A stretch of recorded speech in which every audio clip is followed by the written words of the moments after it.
particular one, we're focusing in on part 2 of the book, and in specifically the tips within that section of the book. So we've got a few wonderful guests here. And one of them not quite on screen yet. So Phil, I know you can hear me now. So Phil, there was one extra guest. So what we're going to have to do is just rotate the guests. So we've got Julia, Steve, Amy, and Phil as guests. So Phil, what we're going to do is as soon as Amy's finished her first tip, then she's going to leave the screen and you're going to come on and share your tip then as well. So Phil Palin going, I love Amy Woods. There you go, Amy. Full of love for you already. So we'll get going with the introductions just in a second there. I've just got to fiddle with a couple of things here and move on to my next stage in the notes. But it's great to have everyone here. Will going neat in the chat there. Amy going, I love you too, Phil. Hopefully that's all going on. where it ends. Yes. Yeah, thanks again for everyone coming back there. We've had some incredible content so far. So in terms of this session, who's taking part? Amy Woods, Julia Bramble, Phil Palin, and Steve Linney. So we'll do a proper introduction just now. So Amy, she is an expert. That's Amy Wood. She's an expert at content repurposing. She's also the founder of Content 10x, and you can find her over at content10x.com. So, Amy, thank you so much for coming on. Thank you for having me. It's great to be here, and congrats on the book, of course. Yeah, thank you very much. Also with us is Julia. Julia Bramble writes for Social Media Examiner and isn't a fan of yucky marketing. You can also find her over at bramblebuzz.co.uk. Hi, Julia. Hi, thank you so much for having me on. And yeah, well done on the book. Amazing. Thank you very much. Also on is Steve Linney. Now, that's I was actually going to introduce Phil next, but Phil's not quite with us here at the moment. So I'll say that Steve Linney is a Scottish tech nerd based in Brighton. I don't know why I couldn't say Scottish there. Yeah, he's been away for too long. Yeah, it must be. Yeah, so I remember having a conversation with you on a webinar once, Steve, and we were reciting 11. Do you remember that? Oh yeah. I knew you were going to say that. It's definitely, if you're Scottish, you'll know what we're talking about. If you're English, not so much. Anyway, Steve's a blogger at Making Dad Sense, and he's also a marketer for Informer HQ. You can find him over at stevelinney.com. So thanks so much for joining us as well. That's okay. Thanks for having me. It's a pleasure as always. Superb. Well, you'll introduce Phil just in a second when he comes on, but let's get back to Amy. Amy, so we're looking in at the second part of Marketing Now, the book. So we've got a good probably 30 or 40 tips in that section there. Which one of them jumped out at you as being something that you want to be focusing in on? It's a really hard question because there's so many good tips. It's like being a kid in a candy shop trying to choose which one to focus on.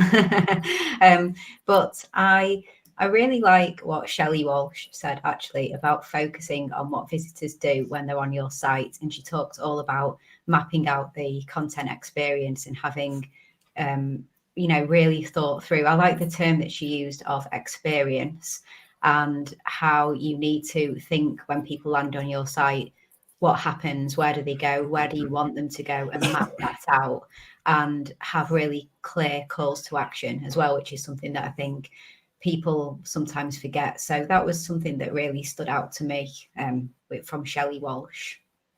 So the experience, yeah, she's full of lots of great tips, certainly to do with content as well. And I love how Shelley's not afraid just to come up with her ideas and suggestions based upon her data, her experience, and it doesn't have to be on trend. It's just something that works now, and certainly being content marketing, it certainly resonated with you, Amy. Let's take Amy off for a second and bring Phil on there. So I'll close Amy's window there, and introduce Phil. Now it said Phil was now Phil was offline now. It said he was live 3 minutes ago. So hopefully Phil is going to be on with us in a second there. If so, we can. He says I'm here. Okay. I don't have the option of adding you for some reason. So I'll tell you what we'll do. We will get. I'm not sure whether I should refresh my screen or not. Whether that's going to completely break anything. I don't think it's me. You might lose everybody. It might break someone. Wait, let me rejoin. That's probably a better idea, Phil. So if Phil's going to rejoin, and hopefully we're going to have the option of adding him there. Julia, what tip in part 2 of Marketing Now jumped out at you? Well, the first one I came across was one which is very dear to my heart, actually, which was from Ben Tepfer, all about surprising and delighting your customers. And I know that's something we talk about a lot in the marketing world. But it just, at that precise moment when I was reading the book, it really struck a chord, because I think it's something that so many businesses at the moment are kind of taking their eye off. They're doing what they've said they're going to do, and that's about it. But very recently I had a lovely experience, and it didn't cost this business anything to do, but I booked a hotel in Nottingham to go to the Marketed Live conference, actually, and to go and see my daughter at the same time. And they'd already said in the description of this hotel room that it was an economy. So the room might not be very big and there might not be much of a view, and that was fine. But I booked the room, and then they came back to me with an email the day afterwards and said, you do realise that you've booked this economy room and you're not going to have much space to move around, etc., etc.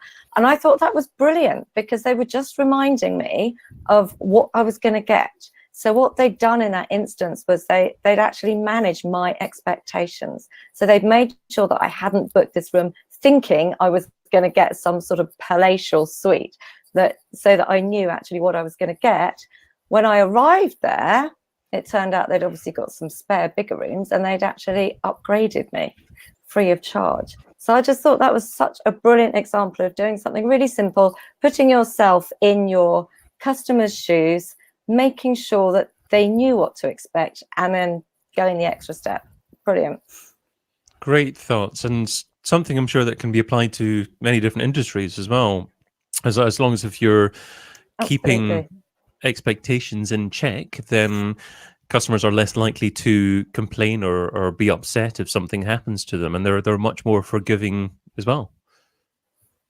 Absolutely. I think so often in marketing we can err slightly on the side of setting expectations maybe just a little too high, whereas if we actually put ourselves in our customers' shoes and think about what they are wanting to get from it, we can manage it properly.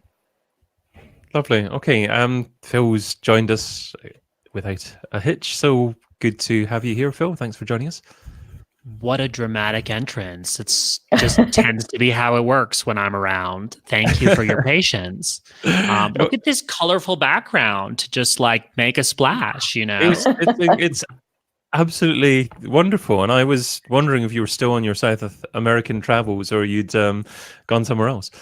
Well, you're getting some fierce bedhead today, and this is like my jet lag hoodie. So I hope you're okay with it, because I'm in Mexico City at the moment for the rest of December, but I was just in Cairo. It's kind of like pick 2 random places in the world and just go there in a week. So I just got back from Cairo. So, but I'm happy to be here. This book is so good, by the way.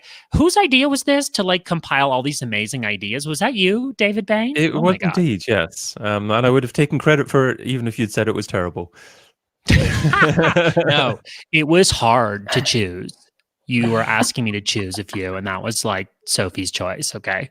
Absolutely. But I'll tell you what I'll do first of all. I will give a little introduction to you, to the audience, and say that Phil Pallen is a keynote speaker, a brand strategist, and a celebrity brand expert. As Phil puts it, if your baby is ugly, it's his job to tell you. You can find him over at philpallen.co. So that's what I would have done had you been on at the beginning there. But I just wanted to add that little bit of an introduction there. Thank you. Yeah, Phil, thank you for your kind words. Out of this particular section of the book, part 2, so obviously there's 3 sections in the book. There's about 40 odd different tips in each section. Which one particularly resonated with you? So I got really excited reading a lot of these because I was like, yes. Felt like church. I was like, amen, yes. But I would say when I reflect on some of the major changes selfishly, personally, that have made a change in my business this year, the one in particular was having to do with keywords, how to find keywords and how to incorporate this into your content strategy. Lucas Zeleny, I might have missed a few consonants there. How do you say it? Zeleny. There we go.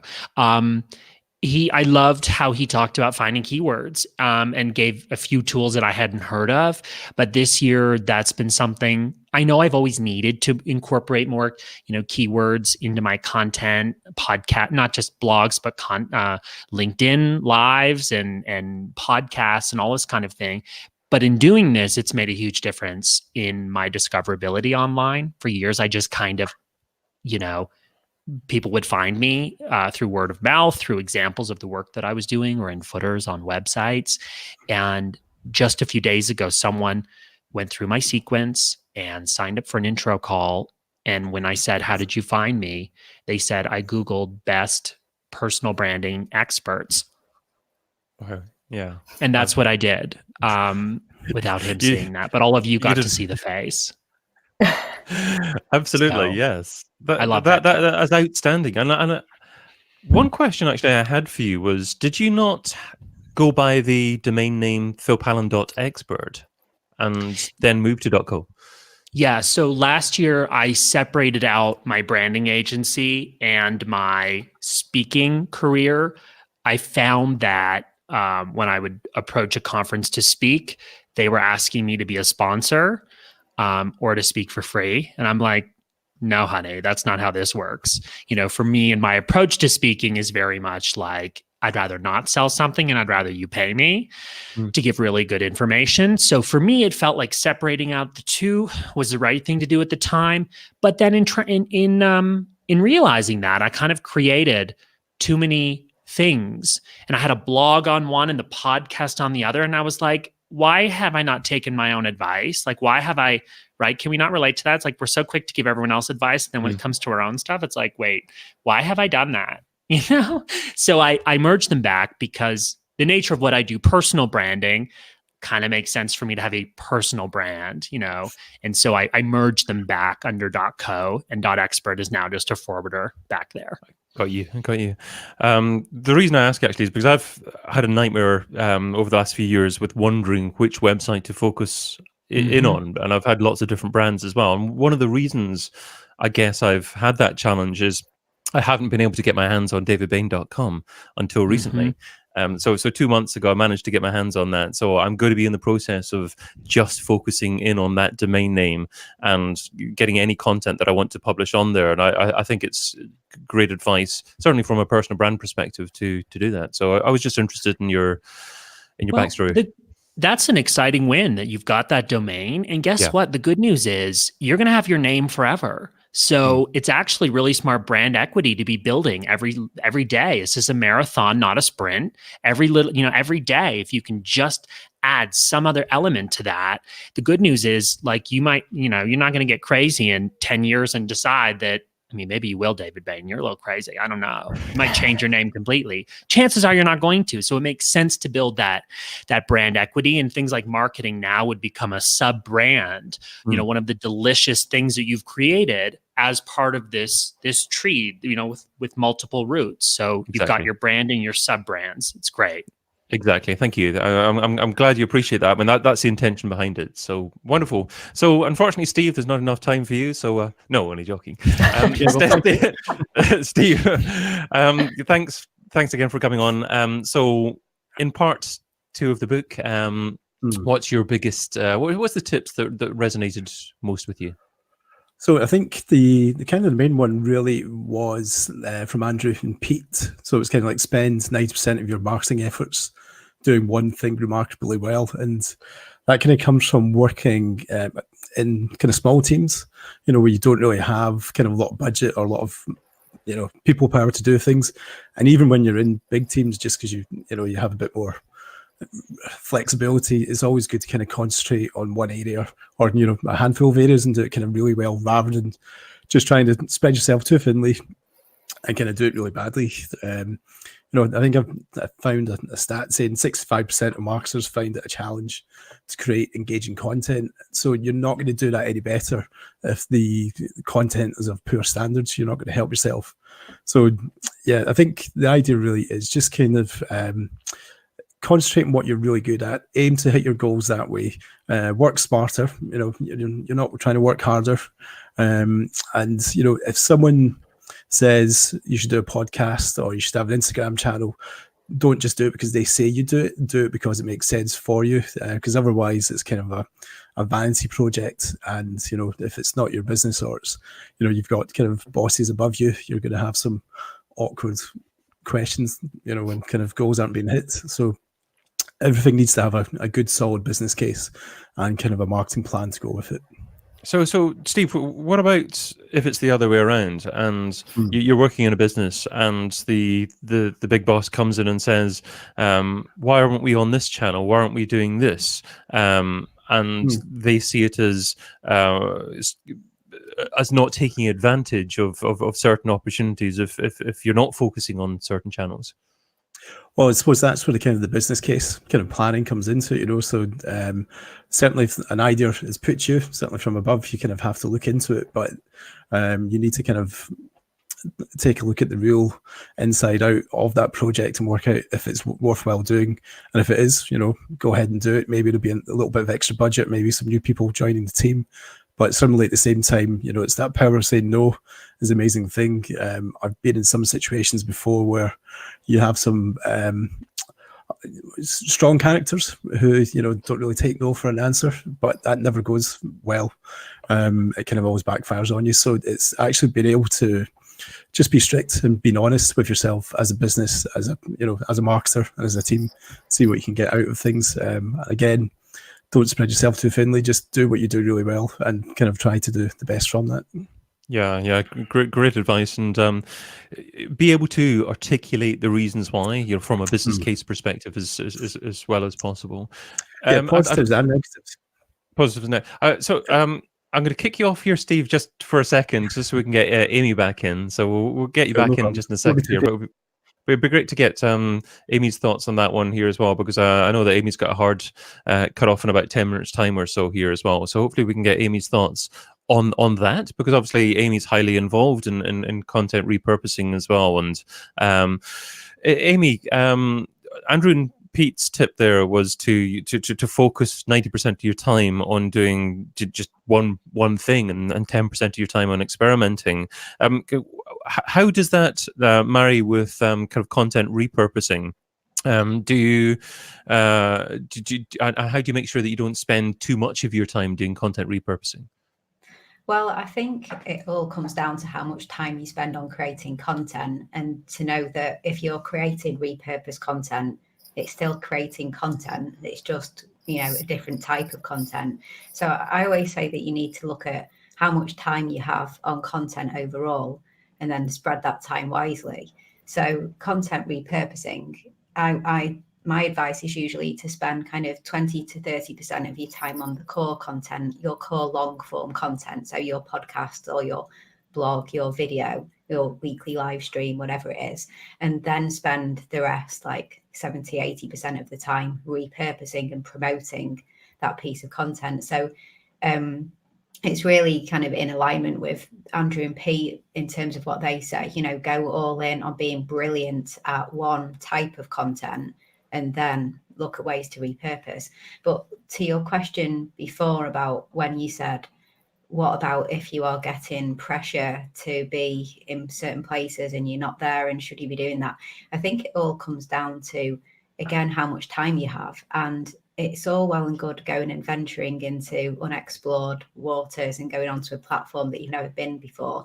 But you can't just copy and paste content that worked in one place, slap it over somewhere else and expect it to work. So you're going to have to understand that platform, understand what's working, do your research, find out why people are there and what they expect to see, and then tailor that content and that message for that platform. So then it's, should we put all of our time, or the time that we have into growing the existing audience we've worked really hard for on this channel that's working for us? Or should we take some time away from that to start from scratch somewhere else and maybe go in for a long game over there? So it's spreading the time. And if you got the budget to just get more resources in and go, and they can go off and explore the other channel whilst you still go all in on where you are, that's fine. But if you don't have budget and you have limited resources, do you start from scratch and build up, and that'll take time? Or do you... I just see Amy paused there. Do you see that as well, Phil? to work on each platform? Okay, I'm sorry, we lost you there for a second, Amy, but I love what you're saying there as well. And in fact, I love the clever way that you go about creating content that can be repurposed very easily. I think making it easy for yourself is important as well. So I'm hearing a little bit of an echo now as well, but hopefully that'll resolve itself. What I've noticed you doing things like is creating 16:9 videos and having captions / subtitles on there as well, but doing it so that you can crop the video in a one-on-one format, but also have the captions still available then right in the center of the screen. So you're not making life difficult for yourself by having to do the captions twice. So I think you learn from people who actually walk the walk, and you're walking the walk very effectively there. Amy, while we've still got you here, we've got you for another 5 minutes, I think. What's your other tip that resonated with you from part 2 of the book? Well, I really liked what Dan Knowlton said about auditing your content and looking at how much content you have that is attracting people and raising awareness, how much content is convincing people, and how much content is then converting people. So actually doing an audit and working out what percentage of each piece of content do you have, and working out whether you are actually neglecting, so you don't have enough of the pyramid. So is all of your content attracting people, but then you don't have anything convincing people? Oh, have I gone? I disappeared, and I'm still there. So I really like that, an audit, but based on that, on convince, convert, attract, and making sure that, I think probably the missing piece for many people is too much attracting people and bringing them in, but then not enough content that would start to move them along, of addressing the objections that would come up when they already start to trust you through those awareness pieces of content. And then they start to have questions, FAQs, things like that. So the content that then moves them to convince and then convert. So I thought that was a really great tip from Dan Knowlton that I really took on board.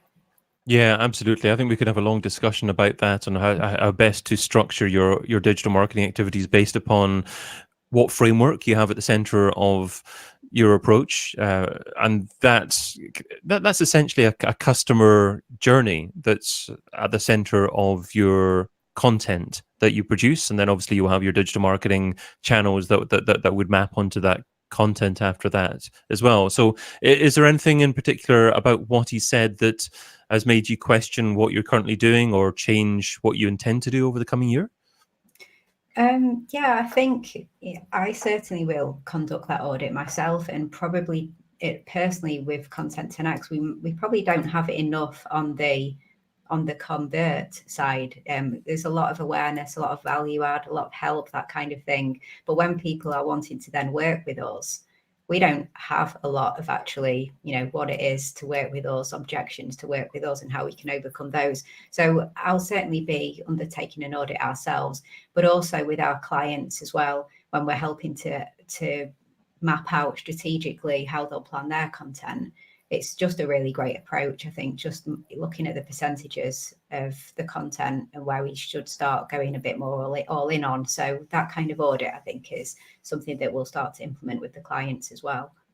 Great stuff. And you certainly demonstrated there the value in doing that, because as content marketers, I think you're naturally driven towards producing the type of content that you think is going to be best. And unless you're actually following the path of the customer and doing that audit and determining where the missing elements are, then potentially you're going to be missing something. Yeah, and So, I think there's a lot of people out there in the content marketing world who just say add value, add value, add value. Don't think about sales. Just give, and one day a sale will happen. And you know, like, it's all well and good value, but you do need to, if you have a business, have more than just a strategy of adding value all the time. You need to think about what actually happens when they're happy with what they've seen and they want to work with you. And you shouldn't feel slimy about sales and convincing and converting people to work with you, because if your strategy is just to add value all the time, then there's not much of a revenue generating aspect to that if it's just free valuable content all the time. So you're not going to be too happy with your business growth if you don't have anything other than free content. lovely. And Rhonda's saying in the chat, thanks, Amy. Great way to quantify content. Amy, we just lost your video there, but we can certainly still hear you. Thank you so much for joining us. Would you, just before you go, would you like to leave the viewers with your website or anywhere else that they can get in touch with you? Yeah, you can just head on over to content10x.com, and that's where you can find out a bit more about what we do and links to all social media platforms as well. Superb stuff. Thanks, Amy. Thank you. Bye. Now, we will get Steve back on if I can find him. So invite him back on the screen. I'm not very good at asking a question and getting Steve back on at the same time. So that's why I just had to verbalize that. Hello again, Steve. They're back. Now, who should we go back to now? How about Phil? Phil, shall we go to a different point here? Is there another tip that you can possibly bring up that resonated with you? Yeah, and I think it fits with what Amy was saying, who I love, by the way. I love Amy Woods. Can't get enough of her. I like the point from Zach Johnson, who said, keep on promoting your best content.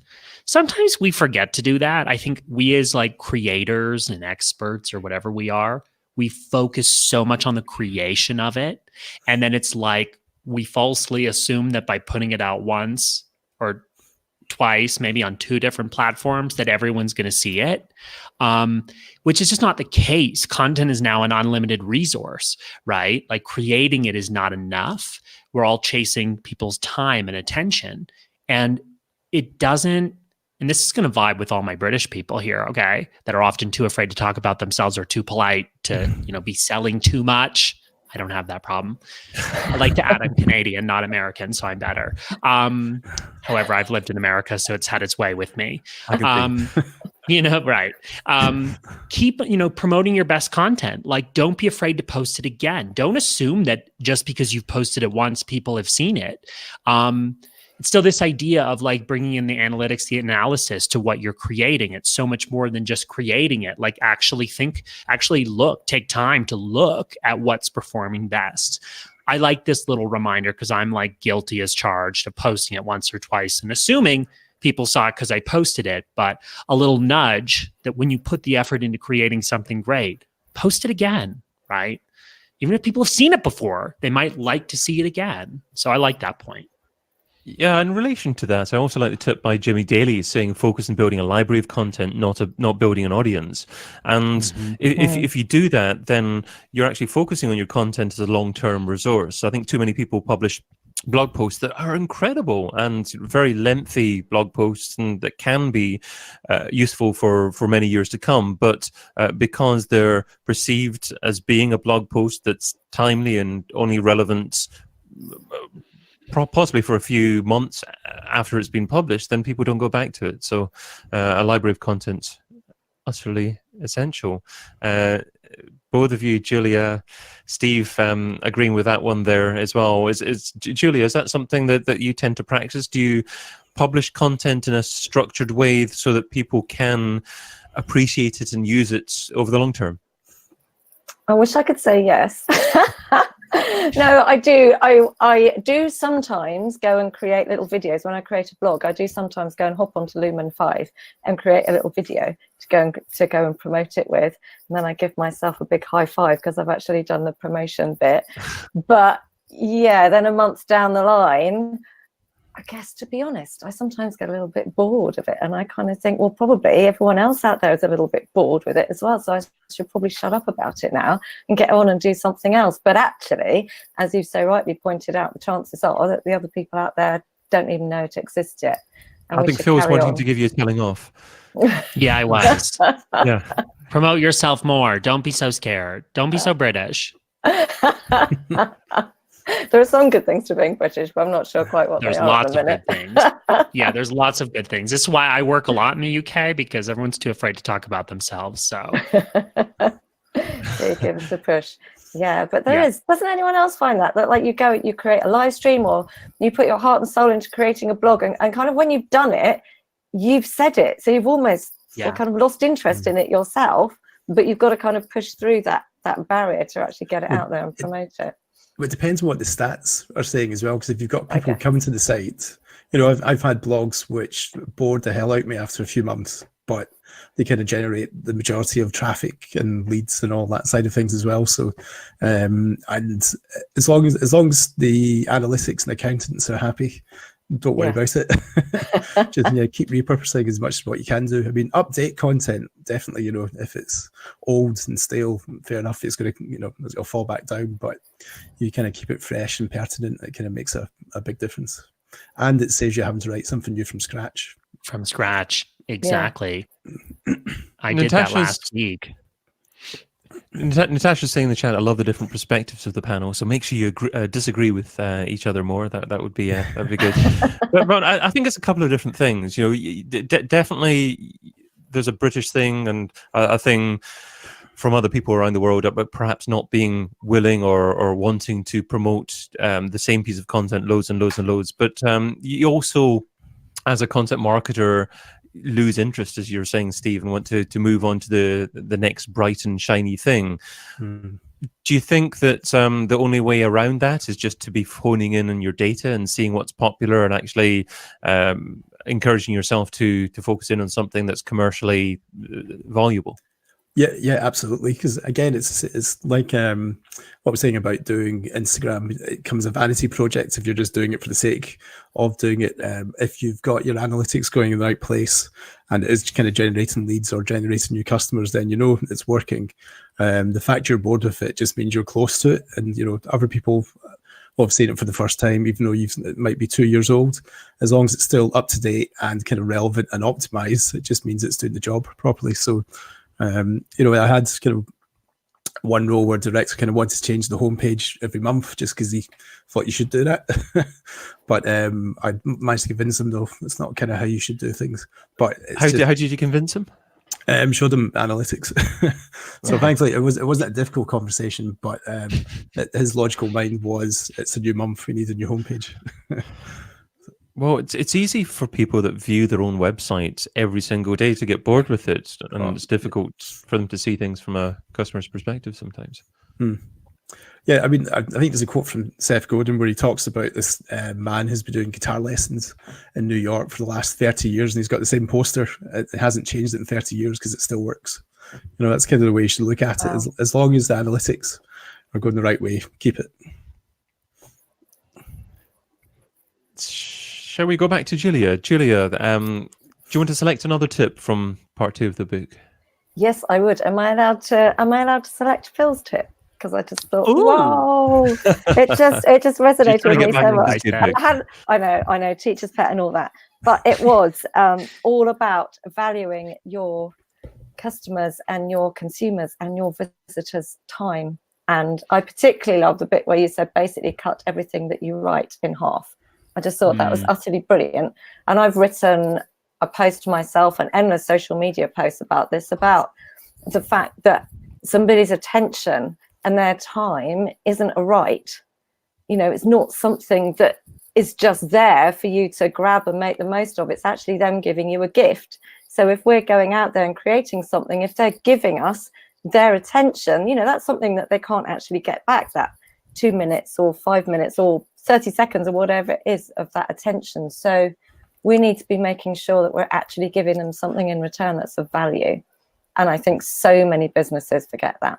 And they're just out there putting out You quite- say it better than I do. I think that you should just Oh. adopt that. I like how you say it. Oh, good. Thank you. Can you just come around wherever I am? Let's just go as a duo. I'd love, I love to it. do that. I'd love to do that. Do you know where I learned that and why I reflect on it? Actually, it was working with celebrities. The first 8 years of my career were in LA, working on TV shows and with people who had big egos and busy schedules. And every time I learned the hard way, don't waste their time. But then I thought, actually, it's not just people that are big and fancy, but it's like, it's everyone that we need to respect.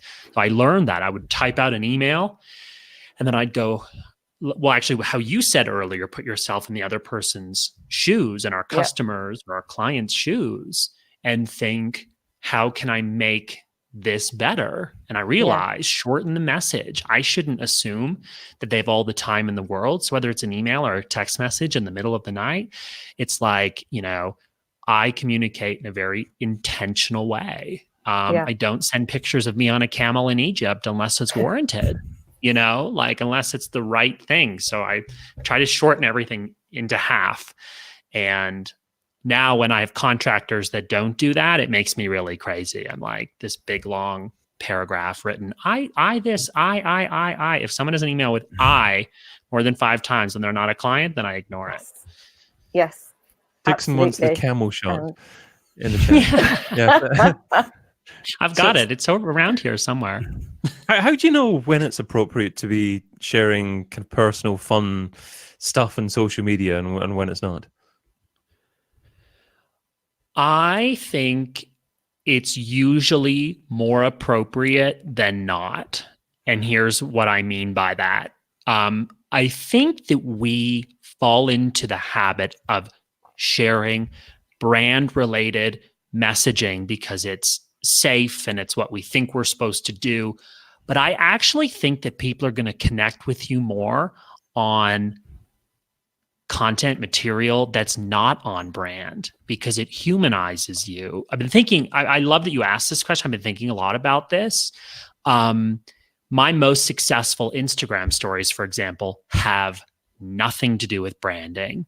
And how do we measure success? I mean, are they converting to clients? I don't know. But am I staying top of mind to a lot of people? Yes. And that's how I'm measuring success.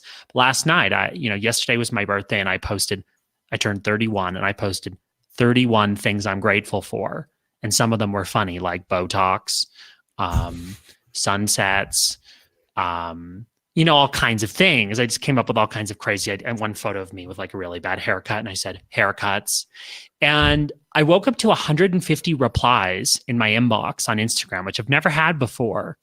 And I got to tell you, some of them I was like, this is not appropriate. A client who's hiring me and paying me thousands of dollars, this is not what I should be showing them.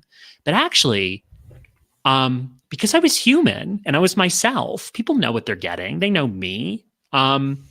It usually works better. So I think in those moments of doubt, when you're like, is this appropriate? Is it not? Chances are you should just jump off the diving board and dive in with a big cannonball. People are going to respond well to it. Is it appropriate to do that or share those types of posts on other networks, or isn't Instagram really the place to do that sort of stuff? Yeah, well, I mean, it's how you use it. And I think to your point, you've thought about, how do I use this platform? What's the kind of content that I'm serving on this platform to resonate with the audience that's there? Would I go and put that on LinkedIn? Probably not.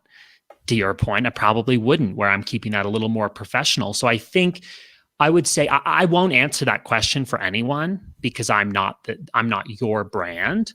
But I would say assign each social media platform a purpose based on the audience you've got there and make a decision accordingly, regardless of social media platform.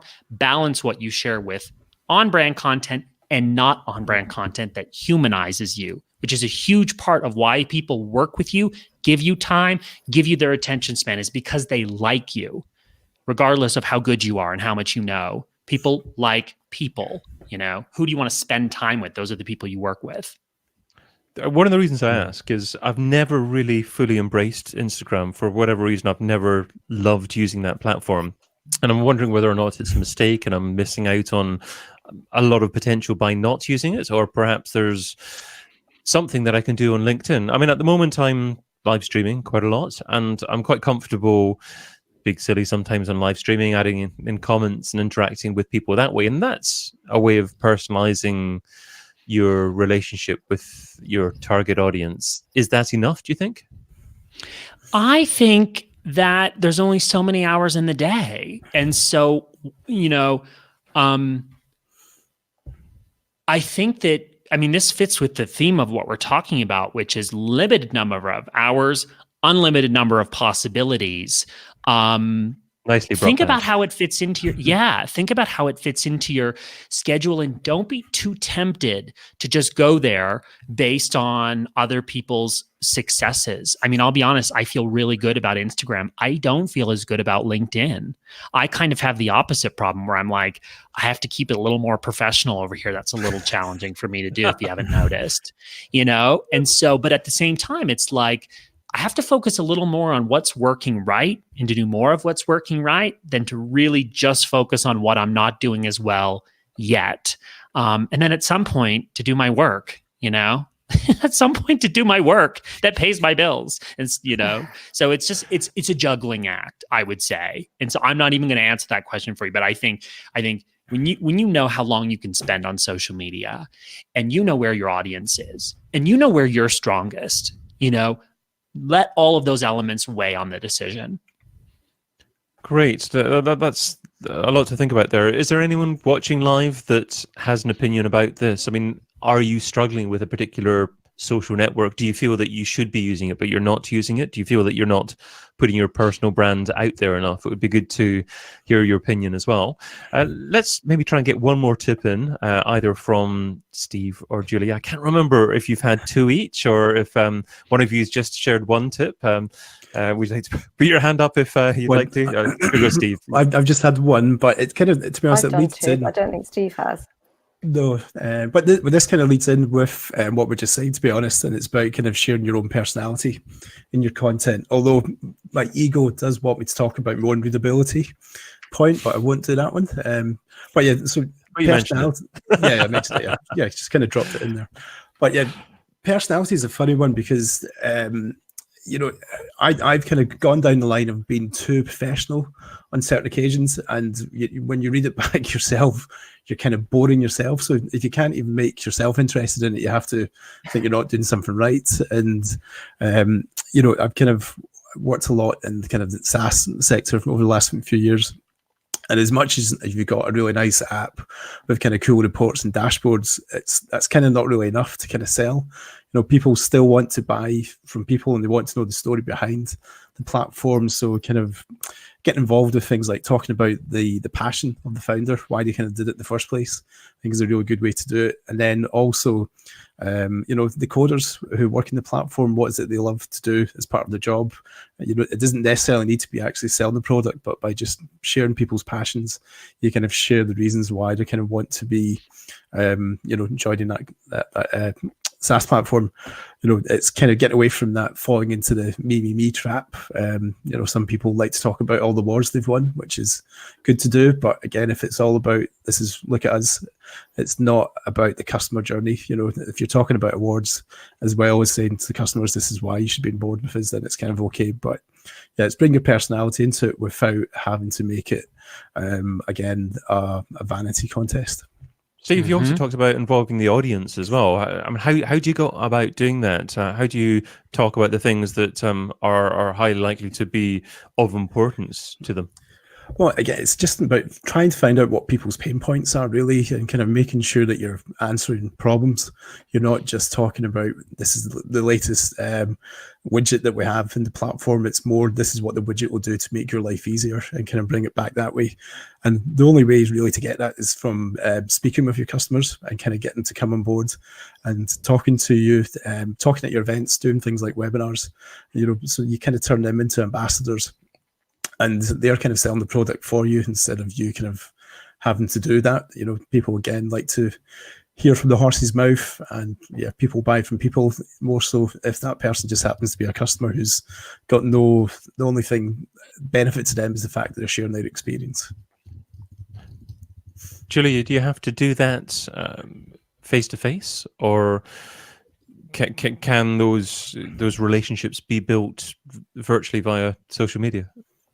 Oh, they can absolutely be built by social media. I mean, most of the people that I work with, I've met on social, and very often we work virtually as well by Zoom or something like that. So until maybe we hop on that call, I might never have actually spoken to them live, as it were. So you can most definitely build those relationships over social. That's what it's there for, meeting new people and engaging and seeing those little personal things and responding. Like, there are some people on Twitter who divide all their Twitter up into Twitter lists, and that's absolutely brilliant. And you can be like mega strategic if you've got your Twitter list, but isn't it fun just to jump over and have a look at like what everybody else that you follow is sharing, and just jump in and join some conversations, and you can meet some amazing people, and you don't know from that what those opportunities are going to turn into.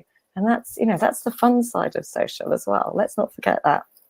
I don't think anyone would disagree with the ROI of consistently showing up. I can't sit here and predict directly that 4 tweets a day are going to lead to X number of clients per month. That's dumb. Absolutely. But actually just showing up and trying to be organized using all of these tips we've talked about. Amy has amazing tips on repurposing content to like manage this, because it's a lot of responsibility, but no one would argue with the ROI of actually showing up and being consistent. I mean, I've been on 3 live streams today, and I got an email that came in 5 minutes ago inquiring about my services. I don't know where it came from. I should probably ask. But when we show up, when we show up and make ourselves accessible on this powerful tool that is the internet, good things happen, you know? Absolutely, all the time. And that was the thing that I was going to say. If we scroll back a few minutes when we were talking about repurposing and maybe creating content to put out there on all these different platforms, actually, if you're not going to actively be there and engage at the same time, then is it actually doing very much for you? Because we all know that the engagement side is the really important piece, not only for building those relationships, but also for the algorithms. Like, if you don't go out there and engage, the algorithms ain't going to come out to play either. So, it's absolutely vital that we're there in real time, being human. A lot of incredible discussion going on here. I kind of don't even want to jump in when that happens, but we've got about 7 or so minutes left for this particular session. Is there any other one tip from this part of the book that resonated with anyone particularly, and we haven't covered it? I know I asked you for... asked you for a couple of tips beforehand, so you've probably highlighted a couple of tips, and we've covered a couple of tips. So I just thought I'd try and catch you out with that one. I've got more. I've got more. I've got the one from David Bain Scott about, which is allied to what we were just talking about, not scheduling everything and actually allowing room for real-time marketing. So you can go and respond to something that's happening in the news. You can share your opinion on it, or if there's a lovely, juicy, trending topic and it's related to your brand or your personality, then you can jump in and potentially reach a whole load more people by actually talking about it. Absolutely brilliant. It's something that innocent drinks, smoothies, etc., do really, really well. So, for example, when Bake Off is on, they'll have their social media person sat there and tweeting off about Bake Off, because they know that a shed load of people that buy their products are also watching Bake Off at the same time. It's brands being human. Brilliant. Yep. I also I'm to the point now where if I see a post on Facebook, particularly Facebook, where I can see how it was posted, but if I see that it was posted from Meet Edgar, I don't really believe that person is showing up right now to ask that question. Yeah. I'm not saying don't use it, but I'm saying that I think we're getting savvier. And those things start to register in our subconscious of, that person scheduled that 6 weeks ago. Am I really going to spend my valuable minutes answering that right now? Yeah. Whereas when someone chimes in with something that has to do with what's happening today, there's all this talk about fast advertising now. When something happens in real life, how can we quickly respond with a response to the Peloton ad that has everyone up in arms because she was already skinny? I don't know. Again, it all points, Julie, to your point, it all points to being human. It's like if we're all sitting in a room right now having a chat, like we'd be talking about it, and it's the same thing. It's exactly the same thing, just online. Totally. And you don't even have to be on social to take advantage of reacting quickly to something. KFC in this country had a big challenge with the supply of chicken to their shops, and I believe about 90% of them were closed because they didn't have enough chicken to be able to supply their restaurants. And the day after, they had an ad in the newspaper that instead of saying KFC, said FCK. And that got shared a lot on social media, and it was an apology from them as well. It was a brave thing to do from a brand perspective, but it seemed to work very, very well indeed. And you can take advantage of social media by doing things like that as well. It doesn't have to be directly on social, I guess, is what I'm saying. You were concerned with that reaction, Phil. Were you thinking it wasn't the right thing to be doing? No, I love it. That's like, that's the kind of thing that thrills me, especially in England. That's brave. I love that. It's bold and it makes us laugh, but actually don't think that that's not going to have an impression when someone walks past the store that is finally open. I don't know. I mean, I think it's really smart. I think, I don't know. I like when brands take risks like that, when they use swear words, when they, when they're human. I just like it. I just like it. It's fun. Well, thank you guys so much for joining me in this session. A lot of fun, a lot of great insight shared, and thanks for sharing the tips and highlighting the tips that you did. Let's just share the viewers a little bit more about yourselves and make sure they know where to find you. Julia, can you just highlight where anyone can find you online? Yes, it would be lovely to chat with you on the socials. I am at Julia Bramble pretty much everywhere, so please come and find me. And my website, if you want to check it out, has just been redone. The paint is still drying as we speak. It's bramblebuzz.co.uk. Wonderful stuff. Thanks again for coming on, Julia. Thank you. And Steve, where can people find you online? Yeah, well, you can find me in my personal one at Steve Linney. With work, it's at Informer HQ, and essentially we're a cybersecurity app where some interesting things are coming in the new year, but I can't really mention anything more just yet. But yeah, so check me out there. That'd be great to hear from you. Lovely stuff. Thanks, Steve. And Phil, I'm sure after being on here for the past hour or so, you're going to have a barrel load of emails all requesting more about your services and what you do. Where can people find about you online, sir? I mean, that would be great. If that's what happens, then I'm going to send you something pretty, mister. I'm philpallen.co is my website. We have a podcast called Brand Therapy where we, tackle real life branding challenges in a lot of different industries and work through them. I go live on LinkedIn like once every week, or if I'm irresponsible that week, maybe I skip a week, but I try to go live weekly. Instagram at Phil Pallen. And then I guess I just thought of something random. I just did a keynote in Cairo this weekend. And if people want the notes from that, where I give 5 branding tips for 2020, it's philpallen.co/rise, RISE. You can go and get that little workbook that I created. I've loved this. And also, thank you for putting this book together. Like that was such a good idea. And I really loved reading it. So thank you. Thank you. Well, thanks for saying that. And I'm glad you did. I'm in the process of recording the audiobook version as well, and that's taken slightly longer than I intended, but that should be out in the next couple of weeks or so as well. So I'm looking forward to getting all versions published before Christmas. It's great. I love it. Wow. Superb. Well, thanks again. I'm going to head off to the green room for the next section.